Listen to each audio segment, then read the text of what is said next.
আজ থেকে এই আমার বউ, কেউ এর গায়ে হাত দিবি না।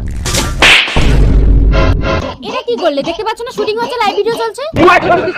এই স্টপ। লাইভ ভিডিও চলছে? তাহলে তো ভালোই হলো, সারা দুনিয়ার মানুষ জেনে গেল আজ থেকে নর্মদা নীলাঞ্জনের বউ। কেন বুঝছো না? এসব স্বামী সংসার আমার জন্য না। কেন? কারণ আমি একজন হিজড়া। না, এ হতে পারে না। সারা দুনিয়ার মানুষের সামনে আমি যখন তোমাকে বিয়ে করেছি, আমি তোমাকে নিয়েই সারা জীবন থাকবো। কেন বুঝছো না নীলাঞ্জন? আমি না পারবো তোমাকে শারীরিক সুখ দিতে, না পারবো একটা সন্তান দিতে। তোমার মা আমাকে তাড়িয়ে দেবে, অযথা আমি কষ্ট পাবো। আমি প্রতিজ্ঞা করছি নর্মদা, আমি তোমাকে কোনোদিন কষ্ট পেতে দেবো না। নীলাঞ্জন আমার একমাত্র ছেলে। মুন্নি যদি এবারের বউ হয়, একে আমি মেয়ের মতো রাখবো। সেই জন্যই তো আমার মেয়েকে আপনার বাড়িতে তুলে দিয়ে গেলাম দিদি। মা দেখো, আমি বিয়ে করে বউ এনেছি। বাবা নীলাঞ্জন, আমি তো মুন্নিকে পছন্দ করে ঘরে তুলে নিয়েছিলাম। কপালে না থাকলে কি আর পাওয়া যায়? আপনি নতুন বউকে বরণ করে ঘরে তুলুন, আমরা চলে যাচ্ছি। চল মুন্নি। দাঁড়াও মুন্নি, নীলাঞ্জনের ফুলসজ্জা তোমার সাথেই হবে।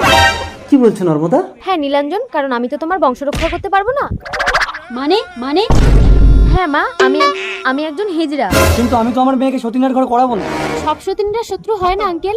আজ আমি নিজে সাজাবো সতীনের বাসর।